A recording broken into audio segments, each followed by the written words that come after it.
আমি শেরেবাংলার একটা উদাহরণ দিলে এটা পরিষ্কার হয়ে যাবে। শেরেবাংলা যখন কলকাতার মেয়র, তখন তার পিএস বললেন যে আনন্দ স্যার, আনন্দবাজার পত্রিকা আপনার সম্বন্ধে যা তা বলতেছে, উনি কোনো রিয়াকশন দেন নাই।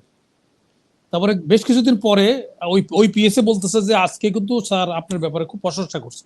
তাহলে তো আমাকে ভেবে দেখতে হয়, কারণ যখন আমি সঠিক পথে থাকবো তখন তারা কিন্তু সমালোচনা আমার করবে না, প্রশংসা করবে। আমি যদি ভুল পথে থাকি, আর যদি আমি সঠিক পথে থাকি তাহলে তারা ইয়ে করবে, আমার সমালোচনা করবে। তাহলে আনন্দবাজার পত্রিকা ইন্ডিয়ার অ্যাচিভমেন্ট। যদি আনন্দবাজার পত্রিকার কথাটা সত্য হইতো, তাহলে আনন্দবাজারে ডিসক্লোজ করতো না, এটা তাদের স্বার্থ, জাতীয় স্বার্থ।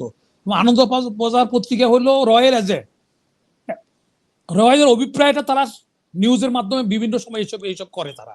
তো সুতরাং আমাদের ওই ব্যাপারে কান দেওয়ার দরকার নেই। আমাদের যে ম্যাডাম যে কথাটা বললেন, আমার আশেপাশে যদি সন্ত্রাসী হয়, সেখানে আমি দোয়া দূরত পড়লে তো হবে না। আমি নিজে সন্ত্রাসী না করতে পারলে সন্ত্রাসী হায়ার করতে হবে আমার ব্যালেন্স করার জন্য। আমার প্রতিবেশী, যেমন ইয়ের কথা বলা হয়েছে, আপনার কি যেন সুইজারল্যান্ডের কথা বলা হয়েছে, সুইজারল্যান্ডের প্রতিবেশী কিন্তু মোদির মতো এরকম ডাপান নাই, এরকম একটা ধর্মীয় অন্ধ লোক নাই। সুতরাং ওখানে এই উদাহরণ এখানে চলবে না। এখানে সে তারা যেসব কাণ্ডকীর্তি করতেছে, তাদের লগে সন্ত্রাসী বলে বড় সন্ত্রাসী দেখাইতে হবে। সেক্ষেত্রে ওদের যেগুলি বাপ আছে, যাদেরকে তারা ভয় পায়, তাদের যারা ভয় পায়, তাদের লগে সামরিক চুক্তি করতে হবে, চায়নার সাথে, পাকিস্তানের সাথে এবং তুরস্কের সাথে।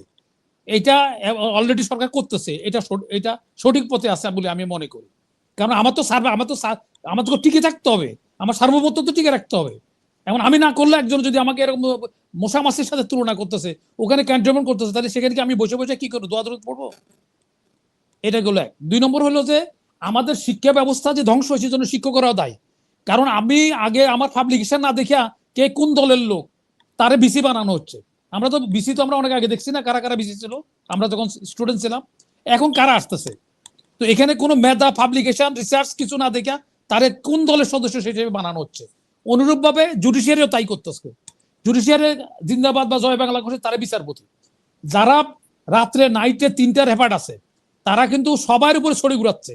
সেইখানে কোনো ভালো ব্যারিস্টার এগুলি যারা ইংল্যান্ড থেকে পাশ করেছে, ওগুলি বিচারের বিভাগের মধ্যে 1% নাই, বিচার বিভাগে 1% নাই যে ব্যারিস্টার, এবং আরো যারা মেধা সম্পন্ন তারা নাই। তাহলে ওগুলি কি করতেছে, যখন পার্টি লেজুবিলিটি করে, আমার বাসায় যদি একটা গার্ডও নিয়ে আমি সেখানে ইন্টারভিউ হয়, একটা পিওনের ইন্টারভিউ হয়, কোনো জাস্টিসের কোনো ইন্টারভিউ নাই, সে কোন দল করে সেই বিবেচনা না হয়।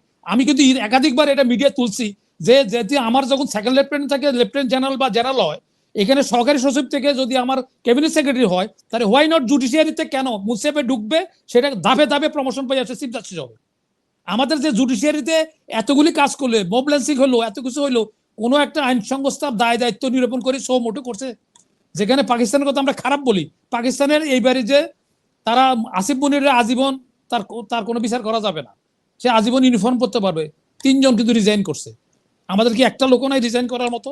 যে এই যে সরকারে যেসব স্বৈরাচারী সরকার আসছে, যখন যারা আসছে অন্যায়ের বিরুদ্ধে প্রতিবাদ করে রিজাইন করছে, রাতের পর দিনে করছে। ইলেকশন কমিশনের কোনো একটা অফিসার কোনো রিজাইন করছে? ওই অফিসার তো আছে এখানে। তাহলে এখন যে এরা যে সিল চাপন মারবে, এরা বিএনপি তো একটা এটার থেকে সাবধান হওয়া উচিত। বিএনপির যে আগে একবার বিএনপির ফুটস্টেটের ইলেকশন নিয়ে 7টা সিট দিছে না, তো এখন যদি ওরা সিল চাপড় মারে, এটা কে রক্ষা করবে? এই পুলিশ কি রক্ষা করতে পারবে? যেই পুলিশকে হেলিকপ্টার দিয়ে আর্মি উদ্ধার করতে হয় আইজিরে, সেই পুলিশকে থাকার দরকার আছে? যে পুলিশ আমার টাকা দিয়ে আমি নার্সিং করলাম, তাদের সবকিছু দিলাম, সে আমারে রক্ষা করবে, আমার সম্পত্তি রক্ষা করবে, সে পুলিশের হেডকোয়ার্টারে রক্ষা করতে পারলো না। আমরা কি দেখলাম, যে এই পুলিশ আপনার ইয়ে করছে, হেলিকপ্টার দিয়ে তাদের আইজিরে, তারপরে হারুনেরে, মনিরেরকে উদ্ধার করে আর্মি হেডকোয়ার্টার, আর্মিতে নিয়ে ওই অফিসার ম্যাচে রাখা হয়েছে। তাই সেই পুলিশ থাকার দরকার আছে আমার। আর ওই পুলিশ দিয়ে আমি কি কোনো কাজে লাগাতে পারবো? ওই পুলিশকে আমার ভোটের বাক্স রক্ষা করতে পারবে? তাহলে এখানে প্রথম আলো এটা করলো না। প্রথম আলো যদি বিচার হয়, মাহফুজুর রহমানের বিচার ফাঁসি দিয়ে দেন তারা যদি প্রমাণ পান, কিন্তু একটা প্রতিষ্ঠান কেন চাকরি করে সেটা কেন ধ্বংস করবে, সেটা পুলিশ রক্ষা করতে পারলো না কেন? আবার এর মধ্যে পুলিশ প্রেস কনফারেন্স করে বলতেছে আমরা নিহত হইতে পারতাম ওখানে যদি বাধা দিতে চাইতাম।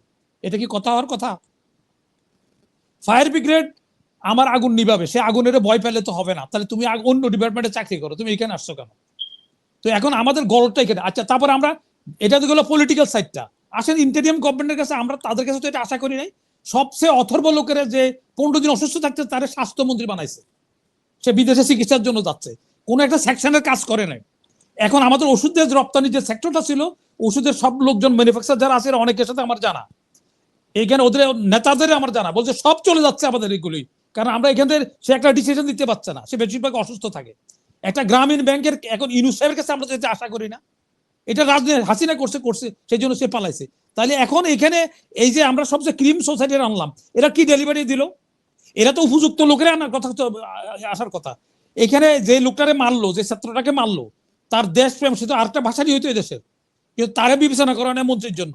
আসিফের আসিফের স্থানীয় সরকার মন্ত্রী না বলা ফোলার, যেখানে সে বরাদ্দ দিছে তার কুমিল্লার জন্য বরাদ্দ 4,500 কোটি টাকা, এখন ধানমন্ডি আছে এখানেও দিচ্ছে 3,500 কোটি টাকা বরাদ্দ।